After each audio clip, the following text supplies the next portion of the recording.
Stu Journalism and the New Brunswick Beacon present The Basement Files. Welcome to this week's edition of The Basement Files. I'm Andrea Silverthorne. And I'm Nicole Vare. We are here at the Charlotte Street Arts Center for this week's show. The center is a place in the community where people come together to promote awareness and appreciation for the arts. Let's head inside.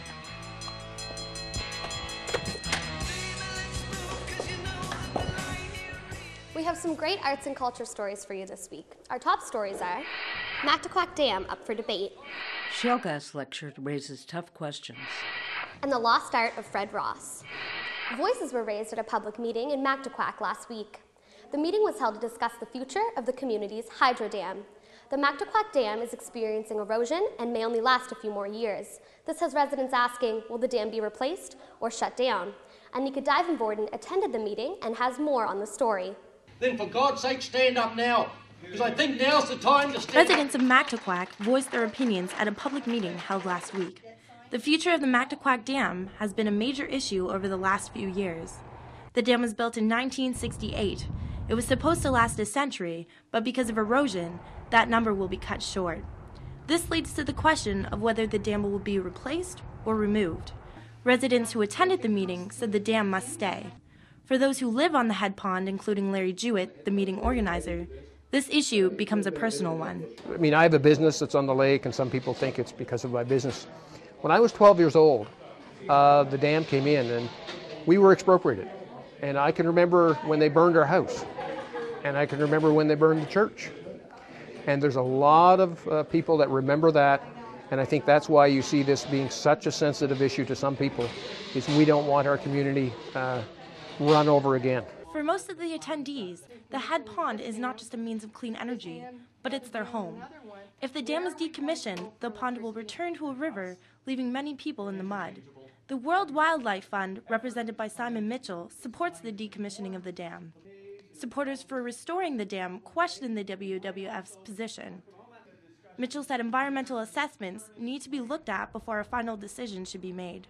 And so the piece that we're looking at is the environment piece, and how do we foster a dialogue around that. And I think there probably needs to be some other parallel discussions, especially here on the head pond and given the history here. And that's for the place of others to step in and say, look, we have an opportunity here to positively shape the future.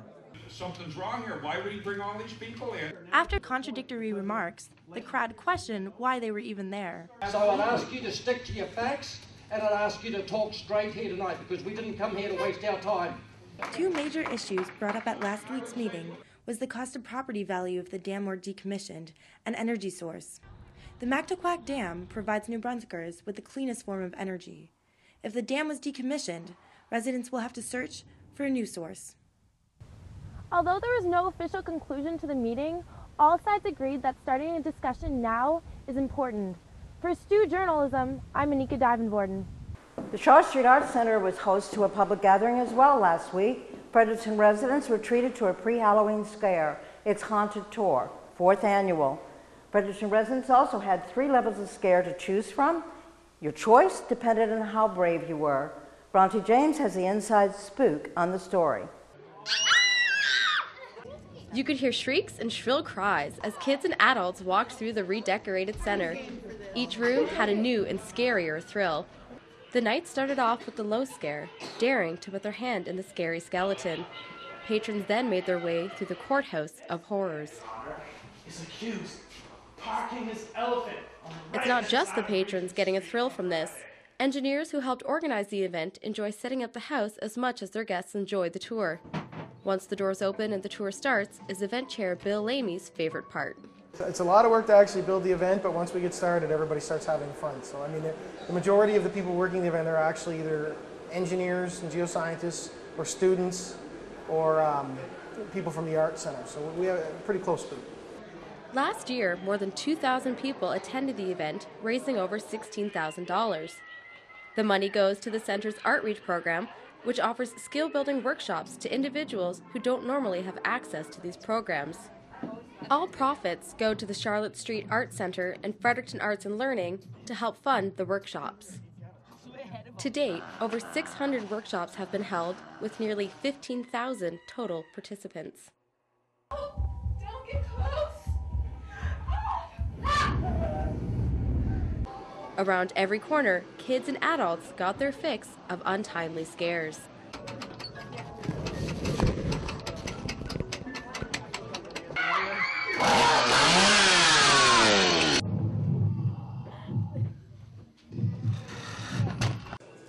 Scarier and more popular every year, event organizers were forced to add an extra day to allow children and adults to scream their heads off as they made their way through the haunted house. For Stu Journalism, I'm Bronte James.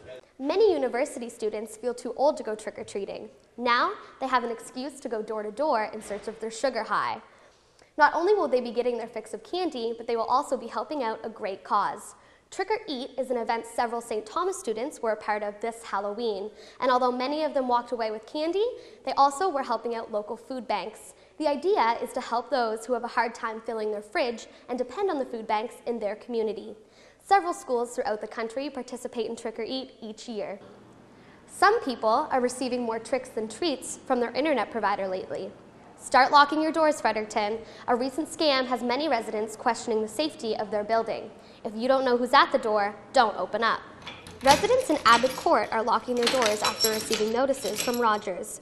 The notice warns residents to expect technicians at their door, but Rogers says to keep them shut.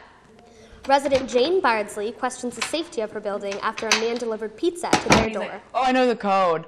So we were like thinking of it, like how many companies and random people know the codes for this building? It is kind of creepy when an older man knows the code to your apartment. Bardsley called Rogers and found out the notice was a scam. She told other residents like Danielle Andreas. So it's very, very stressing to know that people know this code and can come in and hand out fake letters like that. Both residents demand that the code be changed. The unveiling of the recreation of the lost murals of artist Fred Ross took place a little over a year ago, in June 2011. A crowd of about 200 people attended at the time. However, since then, the paintings have received little attention. Robert Johnson has the story. It took $150,000 to fund the mural, and now it sits lonely above the Richard Curry Center's performance gym. The reanimation of Fred Ross's 1948 mural, Destruction of War and Rebuilding the World Through Education, was placed in the Curry Center in June of 2011. Why it's not the original work is a long story. St. Thomas University's art professor, William Forstall, spearheaded the reanimation and pitched it to several organizations, but it was hard to find a venue that had enough space for the massive mural. I just kept driving by every day the Richard Curry building as it was under construction. I thought, you know, maybe there's a space in there. So I bounced the idea off UNB, and to be absolutely honest, they're very, very receptive of the idea, and they became the sponsors of the project, and then the project just started rolling along from there, and I went down to St. John. The original two-panel mural was lost in the 70s after an adventurous history. The Fredericton High School commissioned it in 1946 for $700. It was conceived as a tribute for the students who died in World War II. The paintings were taken down in the 50s due to renovations. For the next few decades, the painting went in and out of storage. It even wound up as library flooring for a bit. After a failed attempt to renovate the painting in 1976, it was never seen again. Since then, it has developed near mythic status. Forrestal thought of the project in the spring of 2010 and then sought to get Fred Ross involved. With a team of 3 apprentices, Forrestal and Ross finished the project in just over a year. But now the name Fred Ross doesn't ring a bell to the staff at the Curry Center. Visitors don't seem to have much interest either. I've probably written about 10 exams in that part of the building, and I've not once noticed it. Although there's a small sign pointing to the gym, there's no marking outside the actual door to the mural. Unless the gym is in use, the door is locked, limiting access to the painting. The direct door to the mural is usually locked too. Instead of being displayed in the lobby, like the painting of Richard Curry, the reanimation remains in its unappreciated corner. Although the paintings aren't getting much attention at the Curry Center gym, there are no plans to move them. For Stu Journalism, I'm Robert Johnson. The University of New Brunswick Varsity Reds kicked off their annual Think Pink initiative. The goal in this case is to raise awareness for breast cancer. It's the first year the soccer program has participated in Think Pink. UNB Athletic Director John Richards says fans and players can relate to it in some way. You know, it's such a great initiative to support such a great cause, and you know, unfortunately, pretty much everyone knows of someone who has been affected.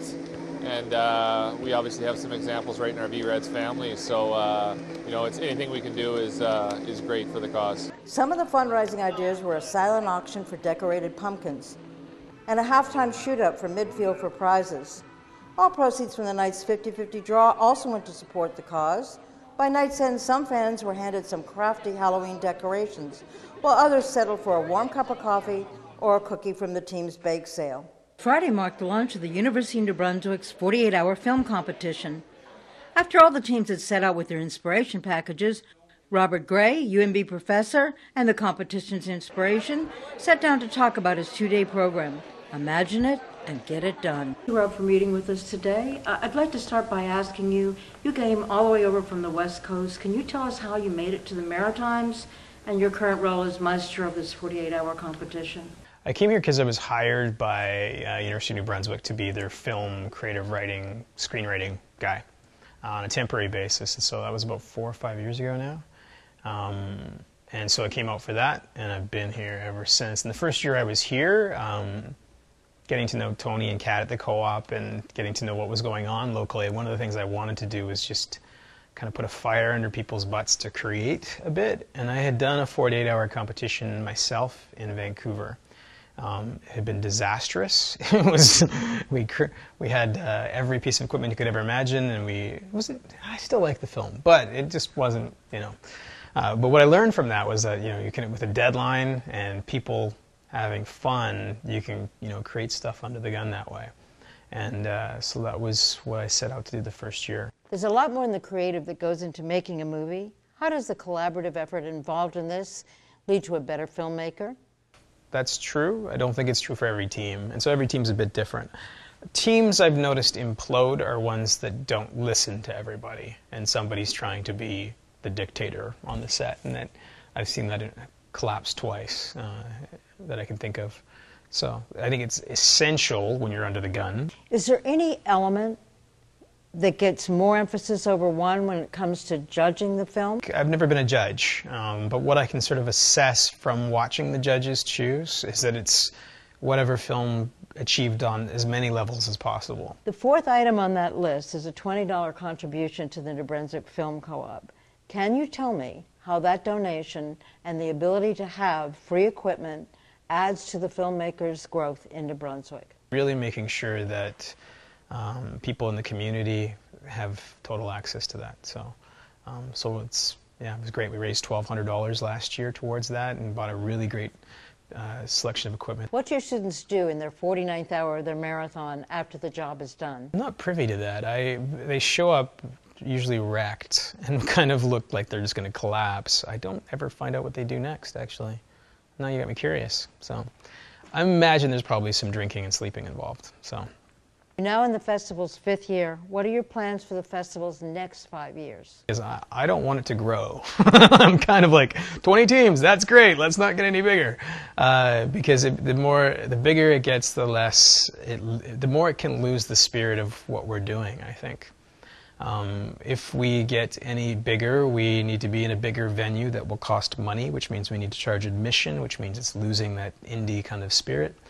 If we get too many teams, we have to screen more than one night, where it becomes kind of, you start losing the audience, that massive audience for the film. And so I'm pretty in love with the way it is. What I would like is if teams became bigger on their own, like the full complement of 10 people on there, if it became more competitive, and if people have more fun. That's really what I want to see. So.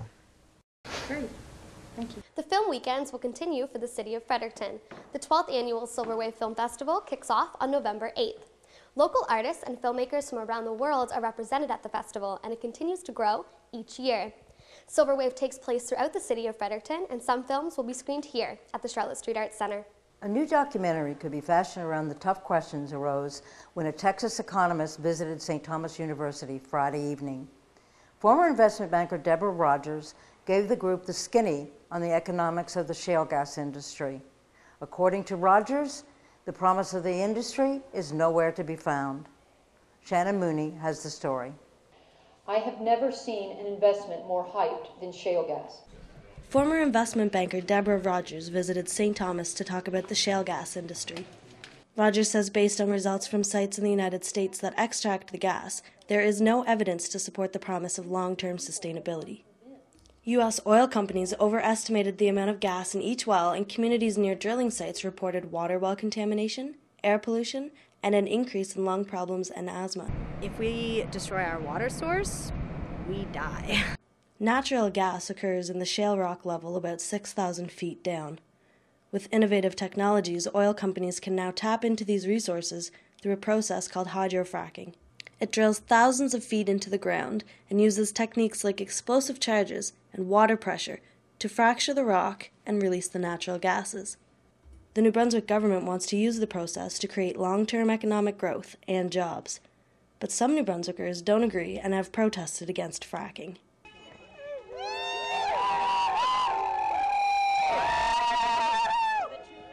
There's no research that I've ever seen that actually shows it as being a long-term benefit to any community. And I hope they don't go ahead with it. Rogers says there is no long-term sustainability in the industry and fears the threat of air pollution. And that gas is going to migrate up. Will it migrate up, within a week? I don't know. Will it migrate up within 30 years? I don't know, but it's going to migrate up. Do your homework and make sure that you're making the right, decision for your community. Rogers said her community approved the process and later learned that the reality of shale gas did not match the promises made by oil companies and government officials. For Stu Journalism, I'm Shannon Mooney. Students who depend on Saferide services shouldn't depend on the usual red van to get them home safely. A car smashed into the Saferide van on Monday, October 22nd.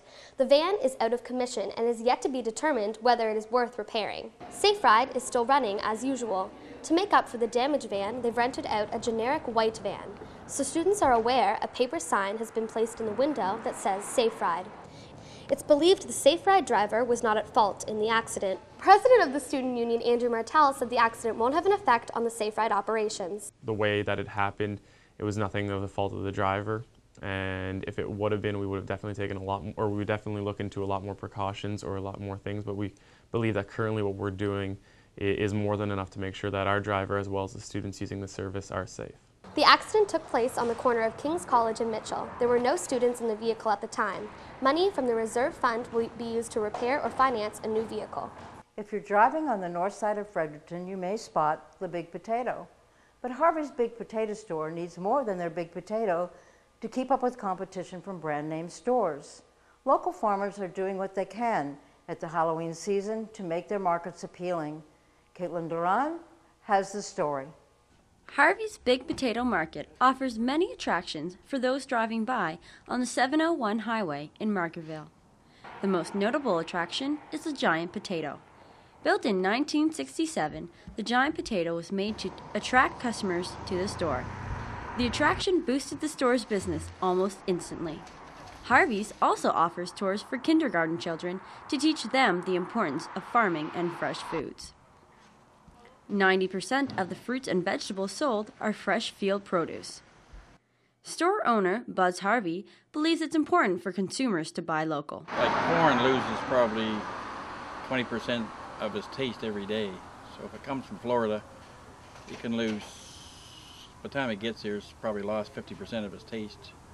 And probably the vitamins in it too. So, and corn's kind of a little different. Carrots and potatoes don't matter as much, but lettuce and broccoli, cauliflower are a lot better fresh than they are, a week old. We try to keep it day to day. Harvey has set up a display of seasonal produce to attract shoppers during the Halloween season. The display and the giant potato have caught the eyes of shoppers out looking for pumpkins, such as Mandy Fulton. Well, we came to carve a pumpkin, so we got some pumpkins to carve, and I've come here a couple other times to get pumpkins. Mandy says she continues to shop at Harvey's for the friendly service and the large selection of products. Harvey says business is dying down with less demand for local food, but he's hopeful for the future. With the Halloween season fast approaching, Harvey's Big Potato is busy with guests purchasing pumpkins like these. For Stu Journalism, I'm Caitlin Dueron. Thanks for joining us for this week's edition of the Basement Files. For more information, you can find us online at mbbeacon.ca. Have a great week, everyone.